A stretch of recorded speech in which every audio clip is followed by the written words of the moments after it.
Welcome to the Heartwork Podcast, where we delve into stories, struggles, and triumphs of entrepreneurship, leadership, and personal growth. I'm Dr. Sara. And I'm Dr. Marisa. We're here to guide practitioners, entrepreneurs, leaders, and those just navigating the complexities of life on a journey of discovery that explores the dance between passion and strategy, heart and hustle.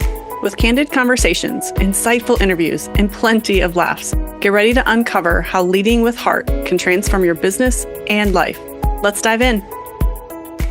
Welcome back to another episode of the Heartwork Podcast. Today, we're diving into building a team where honor is put above respect and discussing the heart behind what makes teams really thrive. So this is actually one of my favorite topics because I didn't even give a lot of thought to really being intentional with culture development in a team and in a workplace and an environment. And this is stuff I've even translated into my own home and into my other relationships and friendships until I interned with you at your office, Freedom, in Knoxville, because you and your team had put me through an honor and awareness training. And I just thought it was so impactful and there were so many golden nuggets and so many ways to be really intentional with being in a space. I had worked multiple jobs growing up. I had been in different environments, whether it be customer service or, resident assisting and wrangling, 20-year-old college students or whatever that looked like. Yeah. And so then, or coaching in a gym. And so then getting to the office and then realizing there is a whole other world about workplace culture and being intentional about creating it versus letting it create itself. And just being a byproduct versus, of who is there and what the environment is. 100%. I mean, at the end of the day, like you just said, if we don't set the culture and if we're not intentional behind it, it's going to create itself. And I love the statement of leadership leaks. And ultimately, we are the leader and we're the one that's setting that tone and that culture. And we're inviting other people to come along on that, on our mission, on our vision, and also at the same time, understanding that those people are only they can gather it so much for themselves, but then they also get to teach it and they get to do it, right? And so not every single facet of ourselves is going to filter into everything, right? But we can continue to bring awareness to this culture and continue to bring it to the forefront so that it continues to seep and it is the permeating factor of just everything that we are. And so really today, we really want to give some just leadership kind of emphasis on two practical things that we really set apart in our practices that I think have done a beautiful job for both of us and what it looks like to literally lead with culture, lead with empowering your team to embody that same thing. And then also how that reverberates into just your practice and your business or whatever that may look like. And so when I started teaching this was a principle that I had learned early on in practice and just the difference between honor and respect. And when you think about it just in our culture, we are so big on respect, power, and authority, right? We just are a culture that's we strong handle, and everything about respect is something that you are gaining from other people. It's basically built on performance, it's built on results, and it's a very biased view based on if somebody is giving you something, and typically this driven process of whether or not you honestly kind of like them, right? Or they've done something so that in turn you get a response or that you think that you owe them that. And the difference of that versus, at least what I've come to know, there's a complete difference between respect and honor. Honor is something that is freely given. It is something that is unconditional. It is always flowing, and it's not based on somebody saying, I did this, I'm going to do this for you, I'm going to achieve this thing for you. It's something that is just there. And ultimately, it also looks at the person in front of you when you're honoring that individual, that they are important and they are extraordinary. That literally breaks the ceiling then when it comes to this like bias that we can almost like put in front of us and have this lens for when we're looking at the difference between respect and honor. Because even if you don't like something from somebody else, or you may not have common interests, or you may not agree, or you don't have a place of the same understanding, you can still give somebody honor and still extend that just because they are a human being. They're made in God's image. They are beautiful, literally authentic beings. Even if you don't like them, you can still extend honor, right? And so, and respect is something that, again, they have to do something for you to give that feeling back to them. And so it is truly, like I said, it's unconditional. It's something that we talk about a lot in our practice of just the difference between respect and honor. And I love this because the opposite of honor, basically dishonor, is seeing somebody as common, unordinary. When you look at somebody because they are just who they are and you are expressing and extending honor, it's because you see them as extraordinary. You see them as a human being, and that they are somebody that you at least find in the space of like, I can extend that because you are who you are and I am who I am. And those are things that's at least like so much of our foundation is based on that, and things go from there. I love that so much because not only do we see that and can emphasize that in our practice, but I mean, the environment of just the human connection that we see in our world today, right? Yeah. Like this can leak into everything. I mean, you talk to someone else, you have a different opinion of them. Are you having a discussion and are genuinely interested in the person in front of you and understanding their thoughts and having a discussion or communication about learning like where that person's coming from, understanding where you're coming from, where is that healthy thought and opinion from? Can you honor each other's space and honor each other's thoughts and ideas, likes and dislikes? Or are you just with that wall up because either that person doesn't have as much education or they don't have the accolades that you feel that they should have to have a worthy opinion, right? And again, that's just leading into the feeling of respect because of something that they did or something that they do. And this goes back to like first episode talk that we had about how that can really lead into a person deciding to operate out of doing versus operating out of being, because sometimes we just lose that human touch and connection and we need each other. Brene Brown writes a really cool book, and she does a lot of work on like human connection, empathy versus sympathy and discussions. But the fact that we say everyone has a story might sound cliche, but it's so true. And one of the things I've thrown into our honor and awareness training, which I got directly from your honor and awareness training when you guys did it with me, is just going through a couple of statistics. And so this would have been from several years ago, and especially post-COVID, I know this is probably increased, but you're talking like 1 out of 10 Americans is clinically depressed. That's definitely gone up. 1 out of 4 has an addiction. 1 out of 7 engage in self-injury. 40 million have anxiety disorder. That's also totally increased. Half the people you meet have considered suicide, and 1 out of 10 have attempted it. Wow. So if you just put that into perspective and put yourself in a room with 10 of your closest friends, it's likely that one person has made some kind of attempt at taking their own life and removing themselves from this world. So that can be very humbling, and it can really sit in your gut as an uneasy, like unappetizing feeling. But that's the thing that we have to remember when people aren't in front of us, whether it's our team members, whether it's our bosses or our managers, whether it's our spouse, whether it's our parents and our family. If we are only focusing on providing respect to that person or thinking you have to respect me, I have to respect you, we take away again that human element of just like we are all beings that just want to be seen, heard, and loved at the end of the day. 100%. And then it comes from the place of like, I know for me, like you just said this, like when we come from that place, not only are we teaching it to our team, but if you have a lens to where you are desiring respect, you're desiring for people to see your success, your accolades, that type of stuff, you're also teaching that. And that is what, like, you can walk into a room and feel people's energy. We all can know that. And at the end of the day, like we do that same thing, and your team is going to either glean performance results or having to level up to earn your respect, vice versa. If it's out of a place of honor and they know that, like, sure, there can be, I mean, you still got to work hard, right? You still got to show up and do a job and still be able to understand that there's momentum and flow in any type of business, right? Well, also at the same time, if there is this unconditional current of honor and care and love, and that you see people for who they are, there's going to be a lot more openness for you as a leader, but also for you and your team. And that is something that it's not been necessarily just overnight that this has been something I've even known for myself, but it's been a place to where I used to feel a lot of shame and guilt if I wasn't making everybody else's, like, their worries, their thoughts, all of their things a priority in my life.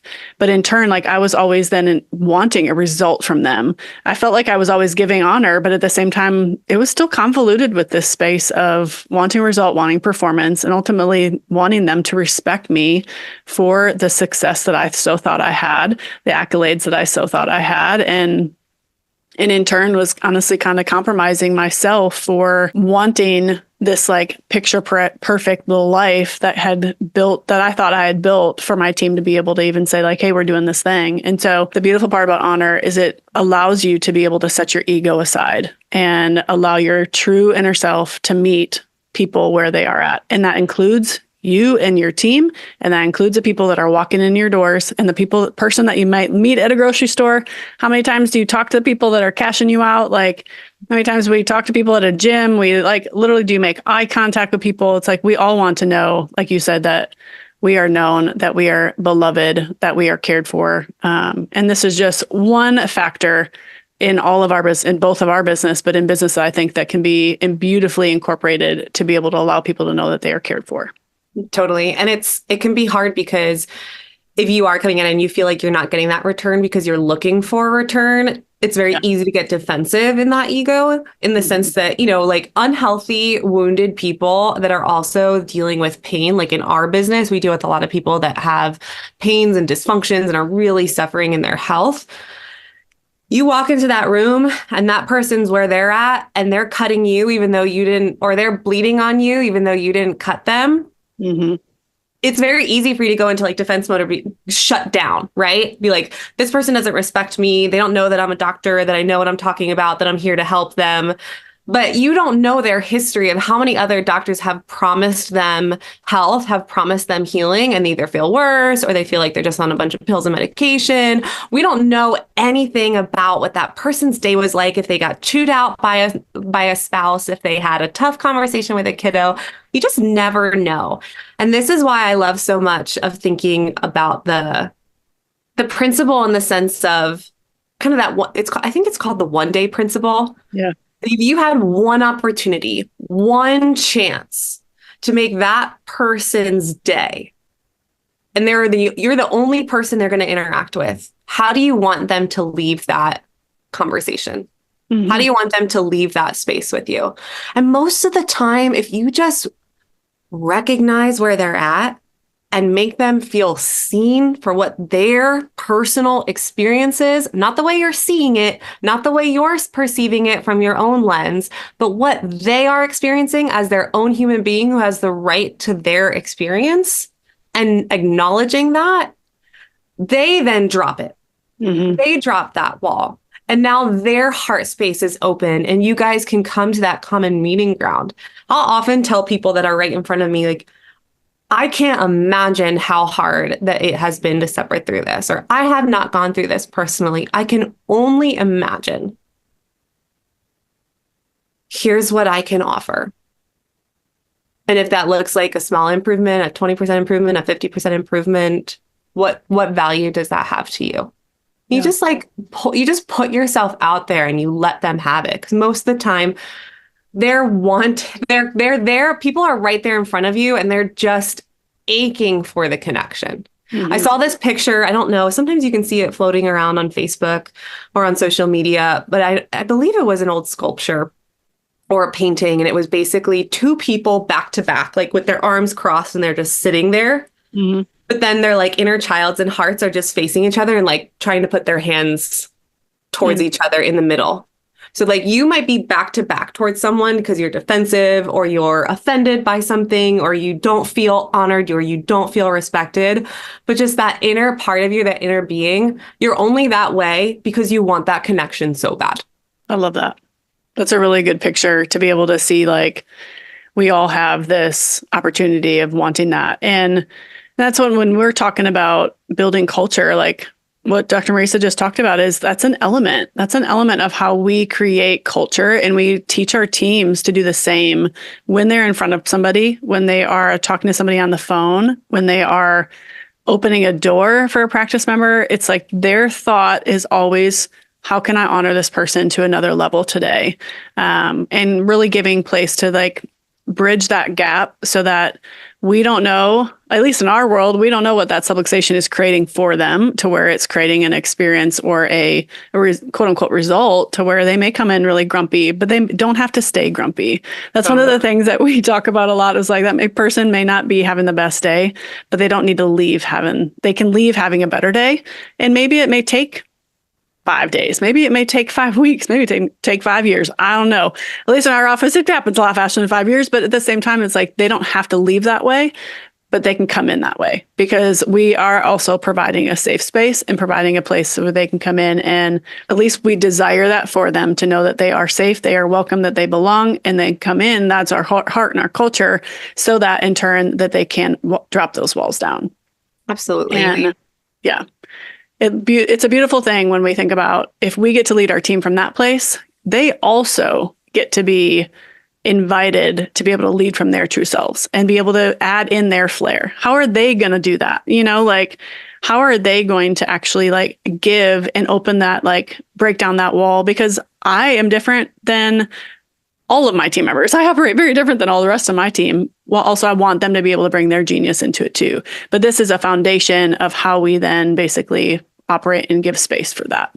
Right. And honor is, I mean, especially just talking about team, and you, for example, have a larger team. I'm growing my team, and we all come to the table with different qualities or capabilities and different gifts. And so how do we leverage and honor each other's gifts and admire each other's space and have that really like deep regard for each other, and recognizing that, yeah, first and foremost, each of us on our team or each of us in a business is a person, and we're not going to be loved or cared about or honored or admired any less if our performance is low by some arbitrary standard, right? We all have things that we have to get done in a business to make sure that it runs. Like, we're not all there just singing kumbaya and like enjoying time with each other, but you can still, in training, in fine tuning, in finessing each other's systems and procedures, do it from a place of understanding that everyone is worthy and everyone is a human being. And we still want to make sure that we acknowledge each other and lift each other up and have compassion for each other in those spaces,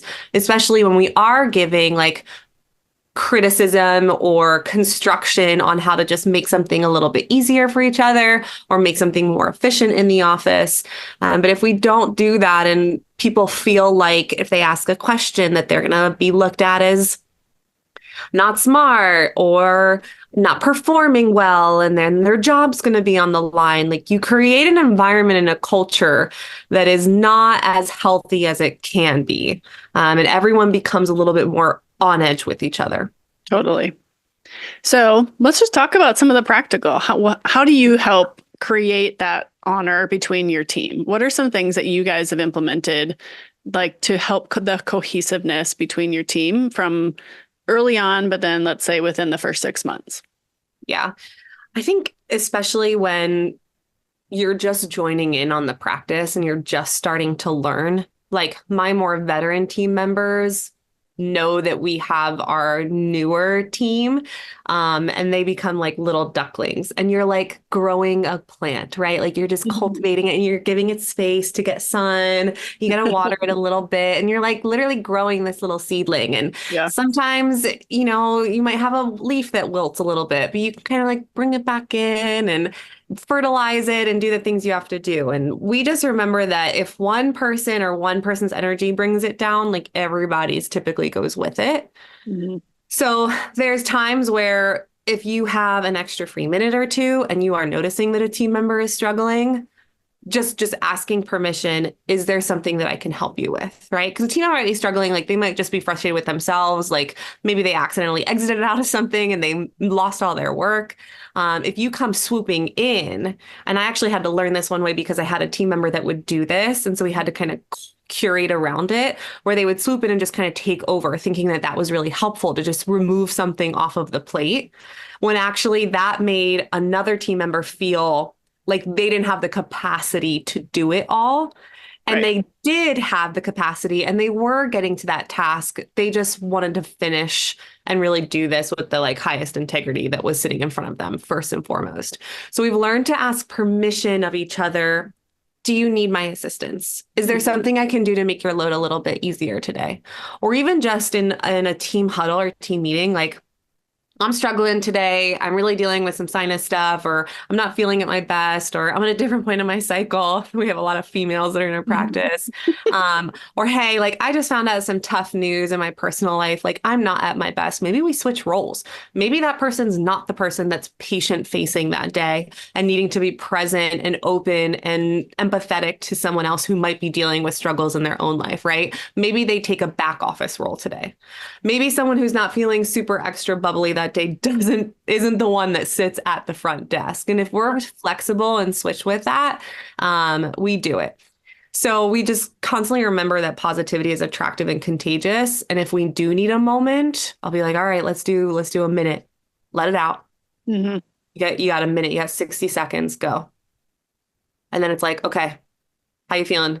You do like some somatic body exercises, and then it's like, cool, what are you grateful for today? Right? Like we ask each other in our team huddles 15 minutes before the start of shift, we go over the schedule, and then we always end it with what we're grateful for that day because it just brings back a little bit of that positivity. And sometimes people are like, I don't really know. And I'm like, there's something.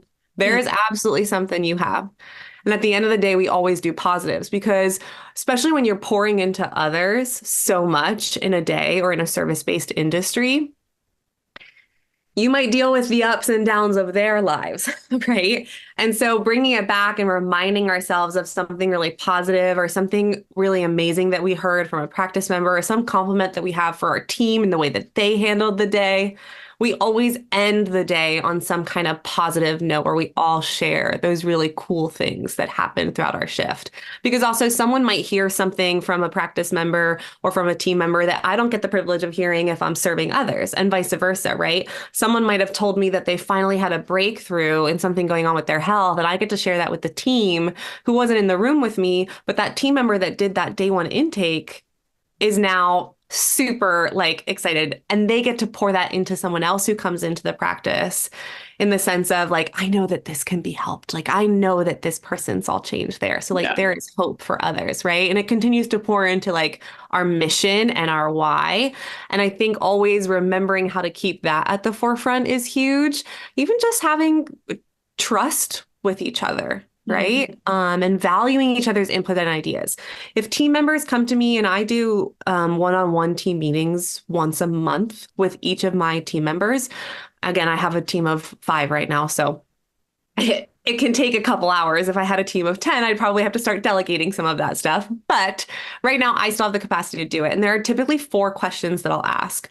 I'll ask my team one, how are you doing personally? Are there things that you are struggling with more in the office? Are there things you're finding resistance against? Like, are you feeling any burnout in certain procedures or systems? Are there things that you're really loving and you're finding yourself wanting to learn more about and deep dive in and really finesse? What Mhm. kind of support do you need from me to continue to help you feel and be at your best when you're here in our practice? I ask them about team. So, like, how are things going with the team? How is the team culture? Because I don't always get privy to be a part of that as the boss. One, typically you're the boss, you're excluded from it anyway because your team members are going to bond with each other naturally more than they're going to bond with you, right? And it's kind of part of the process of being a business owner. Yep. So I ask them how that energy is going, if they're noticing any tension points there, things that we need to address. I'll ask them about the practice member, so the customer that's in front of us. Have you heard any common grumblings? Have you heard any common compliments? Has anything happened where you felt dishonored as a team member in an interaction with a practice member that we should address as a whole? How is the office culture? How is the practice member experience? What are their ways that we could make it more of a Disney excellent experience for them? Yeah. And then I asked them about me. How are things going with how I'm operating in the space that I have to operate in the business? Are there things that you think I could do to help be more efficient? Are there things that I could implement to make the practice member experience better? Are there things that you need from me? more so, and the way that I can show up for you every day to help you do what you need to do. Because doctor or team or boss, manager, and associates, if you're not working together, like boss and manager can't do their job without the associates, and a team and a doc, I can't do what I'm doing and adjust if they're not also taking care of what needs to be taken care of, and vice versa, right? They can only For do so sure. many day one intake calls, but I got to do the adjustments, make some magic happen, right? Mhm.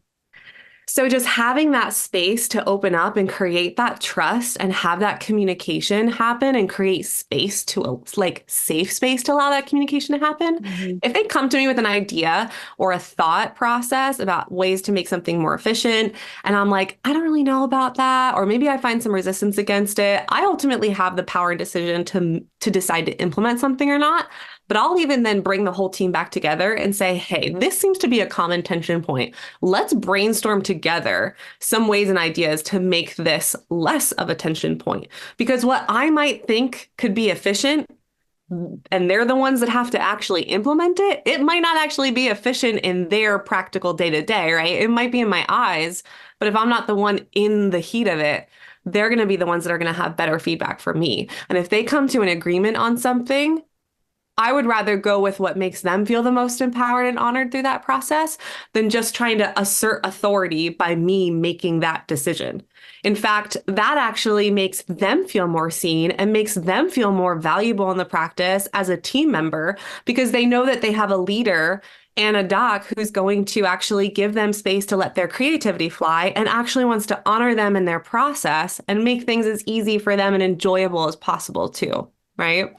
Love So that. just like that trust and valuing their input and ideas and having that open communication. And one of the biggest things is really just the gossip, right? Like front desk conversation, whether that be gossip in the sense that there's just like an excess of communication at the front desk where we could be doing other things. I mean, team needs to connect with each other, team needs to talk with each other. They're going to learn about each other's personal lives and the things that make them tick and yada yada. But we are still there for a purpose, and we have to be intentional with that time. And ultimately, at the end of the day, not only are the practice members that are in front of us or coming in and out of our doors the most important, and if they feel like they're interrupting a conversation, it can just feel a little like sticky. But Yeah. also remembering that they're also there for not just that one team member that they're talking to, but the whole team as a whole, and even me. And there are times where I won't feel as honored because I might be sending messages and Slack and communicating from like a back room where I'm present with a practice member. And if I don't have a response from the team, that is one way that I feel dishonored in the practice, that they don't have that awareness for all the workings that are going on, because maybe what could have been like a 3 to 5 minute little break in conversation or learning about something, or hey, I remember something that happened to me today that was really fun, turns into like a 7, 8, 10 minute conversation where now we're not watching the computer and the inner workings of messages coming in from practice members where they're like, I'm running late. Is it okay if I still come? And it's been like time tick, time tick, time tick. And we should be on top of that communication and response, right? And then obviously, if there's any tension within the team and we're discussing that with other team members, that can get really sticky, right? Like gossip is one of the biggest deconstructors of team culture. Mhm. And so it's also one of the reasons why I have that open space to talk about team in those one-on-ones, because if there is something where we're feeling uneasy, I want to nip that right away, Yeah. because that is a huge destroyer of team culture, is feeling like someone didn't honor you in the right way. And it builds because, as soon as that perspective and lens comes on, every other thing that that team member or person or practice member or doc does gets filtered through that perspective. Yeah. And a small pebble starts to or a small snowball starts to avalanche into a larger issue. For sure. I love that. I mean, that is a big part of just like team dynamics and allowing people to be able to feel seen, obviously, and to be able to have that trust between each other. And also at the same time, like know that at the end of the day, we are on mission, we are on purpose. And at the same time, we are completely like there to do a job, but at the same time, still be able to be yourself in that. And that there's kind of there's a difference. We've said this, I think, last episode, but there's a difference between And you can have both kindness and strength, right? And that's like when you're not allowing that gossip to go, like you can still be kind to somebody in the midst of that, but you can also hold strong to your culture, to your vision. And if that doesn't align with that, that crap's got to go, like that's like 100% a beautiful, just fine line, and allowing grace in the midst of it is a beautiful thing. So yeah, I love that. Mm-hmm. Love that so much. What are some ways that you find like honor in the practical of the workplace and like your team, appearance, breaks, opening, closing? Like what does that look like in your day-to-day like procedural space? Because we talk a lot about team and like our own interactions with each other, but what about like our interaction with our workplace? So one of the things that I'm going to use a principle and then tie it in because it kind of goes together. We talk a lot about the difference between being a thermostat versus being a thermometer. And this comes to the obviously how you are forward facing, and sure there's going to be elements that I'll tie in, but that there's a difference. Like if you set your house, it's summertime now. So like if it is 90 degrees out and you have your house set to 68, you walk in and you're going to feel that's cooler, right? Like wintertime, if it is 75 degrees out, or you have it set to 75 on the thermostat, but yet it's 30 degrees outside, you come inside, you know that it's going to be a lot warmer, right? So like there, you can feel that temperature. And there are people that are going to be more of the thermometer where they can feel the energy. We all probably know those people. You can walk in, you can feel it. Wow, this feels different. This feels fun. This feels exciting, whatever it may be. And there are also people that can set the temperature and that can basically be the people that are setting this vibe. Basically, I mean, I know so many customer service and business that set their culture basically on almost like a Disney experience, because there truly is this like, there's this thing about Disney. If you've ever been to Disney, you know that it's set par to anything else. And so, so for us, we 100%, we talk about this probably once a quarter, being the difference between a thermometer and a thermostat. Our practice and our business 100% needs to be a thermostat. And the variables of our team, they're going to be people that are going to be the thermometer versus the thermostat, but we want to set that temperature.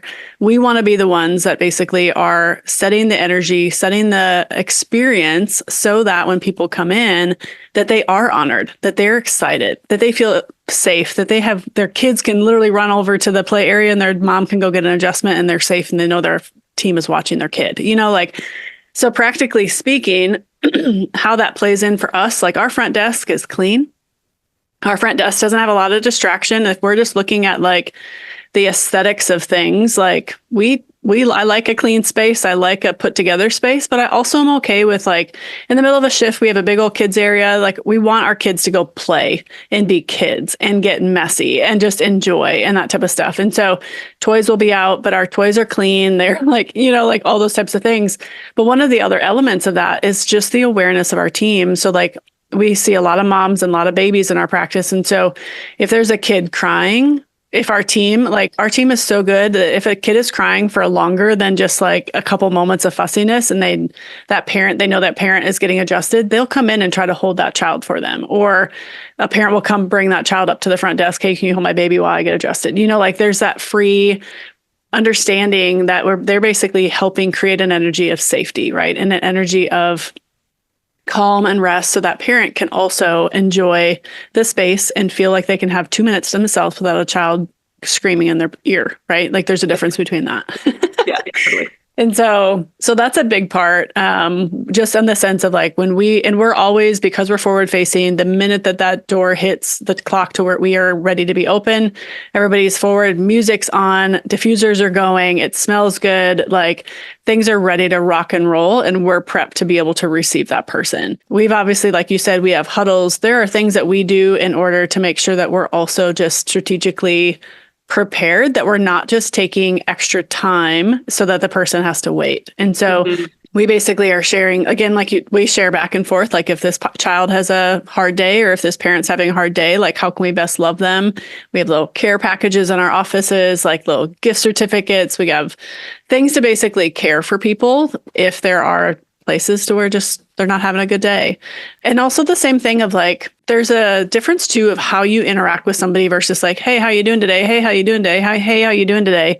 Like, how do you actually engage versus like, it's like, oh my gosh, I love your shirt. I know that you went on a trip last week. Tell me about your trip. Like how can you invite your team to be able to do things like that are allowing them to be able to bridge a gap to, again, we're just so much forward facing so that we want them to be able to be that that thermostat where they're setting a temperature and allowing that person to know that man, how did they remember that? You remember that? Like, that type of a thing. So we are respond quickly. We are not somebody like, I don't like when I see my team, if they're especially up at the front, if they ever have their chair turned and I see their back, like that's not honoring at all. And so I want them to be forward facing. Cause if somebody's walking up and I see their back, it means that their eyes and their awareness are not facing forward. And so those are just little things. For us, we do too have a little dress code. Like I'm just somebody that I personally don't like the sound of flip-flops. Like I don't allow my team to wear flip-flops. I don't honestly really also like heels. I don't let them wear spaghetti straps. Like there's certain, when it comes to appearance, like for me, whether you let jeans or not, like biggest thing for me is that we have a dress code, but it all comes back to that honor, right? And I don't want something to be distracting because we are either dishonoring ourselves or potentially not carrying a level of culture that's going to distract them from their experience to be able to experience a place of safety and health. And to know that they have a journey in that. So that's something that we are really big about, just in the general of making sure that we are appearance wise ready to rock and roll. Obviously, there are so many things. I'm like, there's so many things we could talk about. Things are obviously put together in assessment rooms. Front desk is nice and clean, like all opening tasks, closing tasks, everything is ready and rocked and prepped. We have literally lists. If y'all want some lists, we can get you guys lists. Really in the sense of it, like we both have lists of like, how are we effectively preparing for our day? How are we effectively leaving our night so they're ready to come back the next day? So without going into all those details and running this for a really long time, those are some of our just practical aspects of how we I love that too. And I think I'm a huge to-do list person. Yeah. And I think having clear-cut lists and you have clear-cut stations with clearly defined roles makes everybody's day work better, right? Because you're never wondering, did this get done or did that get done or did you do this or do I do this? Who's on point for that? Who's on point for this? And so that's part of the systemization and the procedural aspect of this. But even just talking about the appearance, I love that in the sense of there's a lot of places we work in healthcare. And there's a lot of even other chiropractic offices where they'll have their team wear scrubs daily. Right. And for you and I think we take a different approach in that, in the sense that we want our team members to feel like one of your friends or just someone that you're meeting at the store. We want the office space to not feel sterile. Yeah. We want to be almost a little bit more relatable in that way. You can look professional, but you can still let a little bit of that personality come through and recognize that that's a person in front of you, versus almost some of the, especially with us being a highly prenatal and pediatric practice, sometimes, especially with kids, there can be a lot of doctor fear. And so a little bit more of oh, this person looks like, just someone I would meet at school or my aunt or my family friend. And then when it comes to front desk, I love that you brought that up. Front desk has such a finesse to it. And it's probably one of my, as a leader, biggest pet peeves when we are casual with the front desk atmosphere, because that is the first introduction interaction that client has walking in. And there is totally a difference between the, hey, Bob, how's it going? Right back to doing your paperwork, or right back to doing what you think is urgent in front of you, but isn't actually important in the moment. Hey, Bob, how's it going today? Even just the tone. When you pick up the phone, hi, Homestead Chiropractic. This is Dr. Marisa speaking. How can I help you? Hi, this is Dr. Marisa with Homestead Chiropractic. How can we best serve you today? You just immediately sense a difference and you're like, oh, I'm chipper. Just even if you're not feeling the smile that day, just put the smile on. It will absolutely change the tone and the sound of your voice. And that's what front desk is just a huge one. Yeah. I mean, gosh, we could literally talk all day long on all the fun things about front desk and lists. Maybe we do another episode on all of some of the internal systems of how we create just efficiency, but also honor and culture throughout it. And so as we think about kind of closing this one, I would love, and I don't know if you have something else you'd like to add on that, but I would love for you guys just to consider, how are you interacting with others? Are you expecting respect, or regardless of their what they've done for you, regardless of how they perform for you, are you able to extend honor, regardless of their achievements, and recognize that their worth is good enough just because they're a human being? So I would love to invite you just to consider what that mindset looks like for you in this upcoming week and weeks, and how that potentially could support that person, your team, your community, and how that literally will have a bigger impact than you expecting respect in return. I love that, because we know that at the end of the day, while we have businesses and we want to get things done, culture actually will drive your performance. And if we always lose our heart, if we always lose our why, if we always lose that human connection aspect, like, people are going to come to work manipulated by the promise of money or by the promise of production and performance, but they're not going to come to work inspired. And you know the difference when you walk into a business or a place of business and those team members and those employees are excited and happy to be there to serve you versus just being there. And there's a lot of companies that have like star employees or star salespeople or stars people on their team, but very few companies actually create a culture that will produce great people and star employees as a rule and not an exception. And I think that's one of the biggest things I learned from being at Freedom, is that regardless of who you are, you can be encouraged and trained into the best performer, but part of why you're here is because you have that heart and you're able to honor each other, and you have the gift of seeing that in people and can have that honor and awareness and learn the finessing and learn the other things that need to happen to make things run. So longer term strategies, if you plan to have a business around and you plan to have team members and you plan to create a culture that, again, elevates your whole experience for your client in general, then you always have to develop that trust and provide support to encourage others, because great organizations will always become great because the people inside feel the most protected to be able to do those things. And that culture creates a sense of belonging, and people come to work knowing their leaders, knowing their team members and their colleagues will always have their back and look out for them as a whole, because they honor them as a person. They do more than just respect them for the fact that they're there and they're doing their job. And this creates reciprocal positive behavior. And that ultimately protects the long-term strategy of that business in that community. Boom. 100%. I love that so much. And that is what we want to leave you guys with this week and today. So thank you so much for tuning in to another episode of the Heartwork Podcast. If you liked what we shared with you today, please subscribe to our podcast, rate the show, and share it with your friends on social media. See you next time.